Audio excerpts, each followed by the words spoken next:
Fox 5's from meteorologist Jonathan Stacy. Let's turn our attention down to the Gulf now, specifically the northeastern Gulf, where there is likely going to be the development of an area of low pressure as we go through the weekend, or maybe perhaps into next week. Here's the deal. I don't want us to get all caught up in the semantics of what could be an emerging tropical system.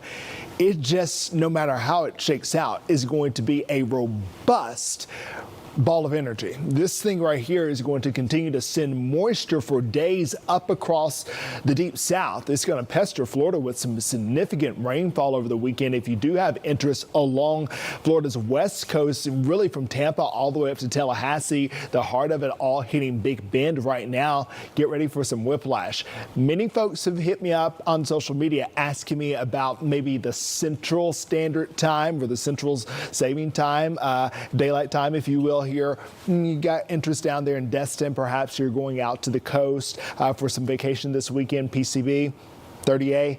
I think you're going to be okay, but there are going to still be waves of rain. Of course, we're not only tracking what's going on in the Gulf, but we're tracking all things here at home. And I have more updates on the forecast tonight at 10.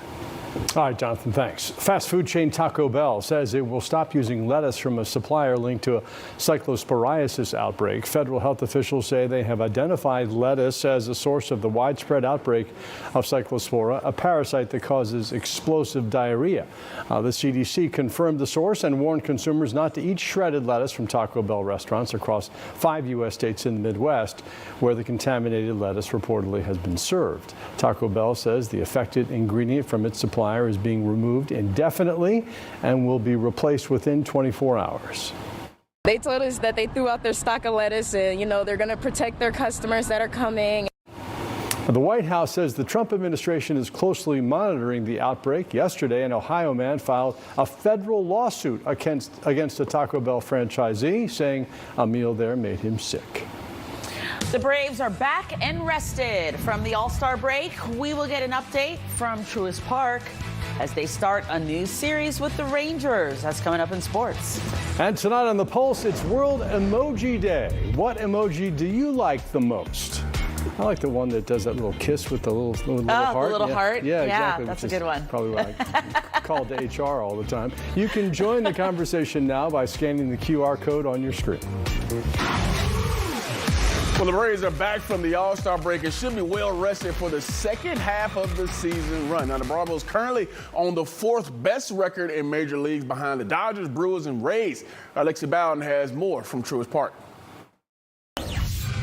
Well, if you can believe it, only 67 games lie between the Atlanta Braves and the end of the regular MLB season. Now, they have just a 2.5 lead in the National League East, with the Phillies right behind them on their heels. They'll start this second half with the 3-game series against the Rangers here at Truist Park. There's no pressure. It's just, we come today and play baseball like we do. Take it one day at a time, take care of a game we need to take care of tonight, and, we expect to win every night.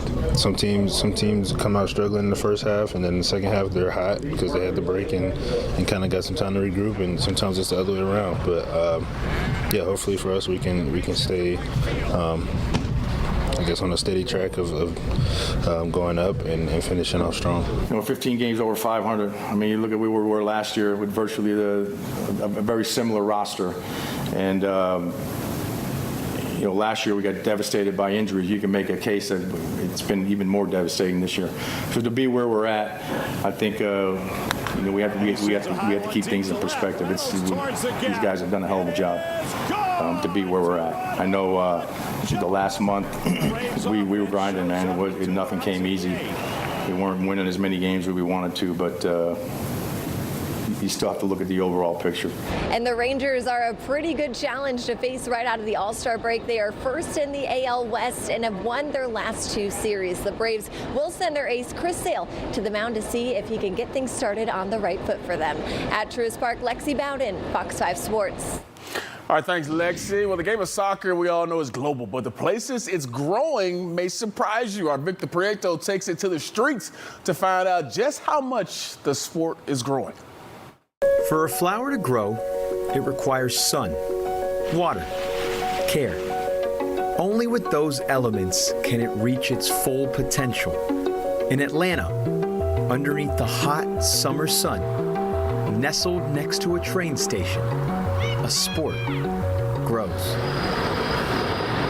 It is the universal language of the world. You know, it's the most popular sport. And if you just throw a ball out on the field, you instantly get kids excited. Soccer in the Streets is a nonprofit with one goal, helping grow the game of soccer in Atlanta. It all starts with access. And no matter what your walk of life or what neighborhood you lived in, you had the opportunity to have access to the beautiful game. The organization offers free youth programs for those who can't afford to play, and adult leagues and pickup matches for those who love to play, fostering that care required for growth. I've made a whole group of friends that I count as like lifelong friends now, just from playing pickup with them one day randomly. This is not a sport for the rich. This is a sport for all. That's how it is all over the world, and we want to begin showcasing how we can make it accessible in America. And its driving force, its ray of sunlight, the MARTA. One of the ways we do that is through station soccer. So, building these fields and connecting them with the train, the bus, the train. If you don't have a car, you could still just hop on and get here. The first transit-connected fields in the U.S. Soccer in the Streets has pitches at 6 different MARTA stations, with a 7th coming later this summer, post-World Cup. These are neighborhoods where there used to not be any soccer. Kids were going to get involved in sports. It was basketball, it was football, and so you never really knew whether the community was going to embrace the sport. Fast forward to now, you can see that the sport is exciting no matter where you are in life and where you live. A flower's growth is incremental, gradual, constant. Underneath the rustling trains, soccer slowly blooms. It's a really cool concept, but I think it's not just the field, it's actually what's happening on the field. You really see a community come to life. Really cool story there about Victor. Obviously, the world and everybody's been taken over by the World Cup in soccer, and they've been doing it here in Atlanta. So cool story about Victor. One other thing about the Braves, they are 8-0 on Friday. Is that right? Today is Friday. 9-0 sounds good. So hopefully we keep that going. Yeah, they're playing against the first place Rangers too. So we'll see. They can keep it going tonight. It'd be good. Ronald Acuna, Ha-Sung Kim. People are wondering about those two guys. They're going to come back soon. Okay. They're moving up to the AAA Gwinnett today. So hopefully in a week or so we get those two guys back. Yeah. Remember when we won the whole thing? August was when they sort of turned it all around, right? Big month. Yeah. Right, Everybody's starting to kick would be good. We'll see what happens. All right, my friend. Thank you. And thank you for joining us tonight for Fox 5 News at 6. Do stay connected around the clock. The Pulse is coming up next. And if you'd like to watch the news, there's soccer on Fox 5, and we'll have the news on Fox Local at 10 o'clock. Good night.